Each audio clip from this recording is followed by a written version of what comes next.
Bismillahirrahmanirrahim. Assalamualaikum warahmatullahi wabarakatuh. Apa kabar semuanya? Semoga tetap sehat dan semangat terus belajarnya. Hari ini kita akan masuk bab baru, yaitu teks tanggapan kritis. Subbab yang akan dibahas pada hari ini yaitu ada pengertian, ciri-ciri, dan unsur-unsur teks tanggapan kritis. Apa itu tanggapan?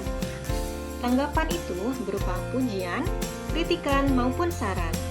Contoh sederhananya, misal ketika kalian bermain Instagram, pasti ada dong postingan foto atau video yang menarik. Kemudian, kalian bisa memberikan tanggapan, memberikan respon bisa berupa like atau komentar. Nah, komentarnya itu bisa berupa kritikan, rasa suka atau tidak suka kalian, atau mungkin bisa juga berupa saran.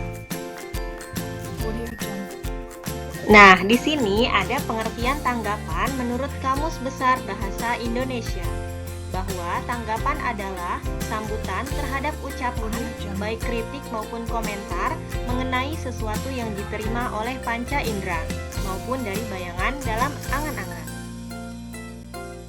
Jadi, bisa kita simpulkan bahwa teks tanggapan adalah teks yang berupa pujian atau dukungan, kritik maupun penolakan terhadap suatu karya, atau bisa juga berupa hal atau peristiwa sebagai bentuk apresiasi atau saran yang dapat membangun.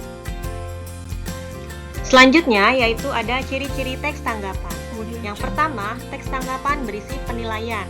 Penilaian ini berupa respon positif maupun negatif terhadap objek yang ditanggapi. Yang kedua, teks tanggapan penyampaiannya efektif, yaitu penyampaiannya secara singkat, padat, jelas, dan tidak bertele-tele. Yang ketiga, teks tanggapan bersifat objektif, logis, dan jelas. Artinya, teks tanggapan ini tidak memihak dan bersifat netral, masuk akal, dan juga mudah diterima oleh pembacanya.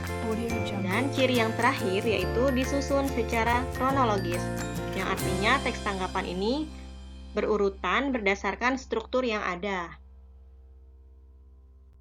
Selanjutnya yaitu ada unsur teks tanggapan. Unsur teks tanggapan terbagi menjadi 4. Yang pertama, ada masalah yang dikritisi, yaitu berupa topik yang ingin ditanggapi. Misalnya, di sini ada satu judul atau satu topik berupa penanganan pemerintah terhadap pandemi COVID-19. Nah, dari satu topik ini, seseorang bisa memberikan tanggapan atau pandangan masing-masing terhadap penanganan COVID-19 ini. Nah, biasanya setiap individu itu pasti memiliki pandangan yang berbeda-beda sesuai dari sudut pandang mana seseorang tersebut melihat masalah yang ingin ditanggapi. Unsur yang kedua yaitu ada fakta. Fakta yaitu berupa data maupun keadaan sebenarnya berdasarkan dengan masalah yang dikritisi. Fakta ini biasanya memperkuat adanya masalah yang ditanggapi.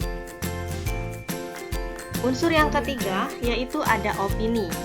Opini terbagi lagi menjadi 3. Yang pertama ada pujian, yang kedua ada kritikan, yang ketiga yaitu saran. Pujian itu merupakan pernyataan memuji atau memberikan tanggapan positif.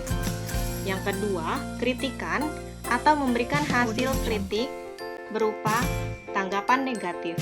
Dan yang ketiga, saran yaitu pendapat yang memberikan anjuran atau saran sebaiknya seperti apa. Nah, unsur yang terakhir yaitu ada argumen.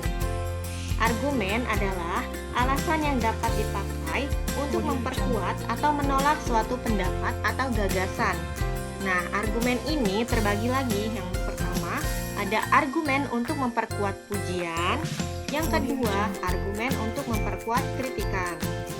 Nah, jadi berikut ini tadi adalah unsur-unsur yang ada pada teks tanggapan kritis. Alhamdulillah, cukup sekian pembahasan hari ini mengenai pengertian, ciri-ciri, dan juga unsur-unsur teks tanggapan kritis.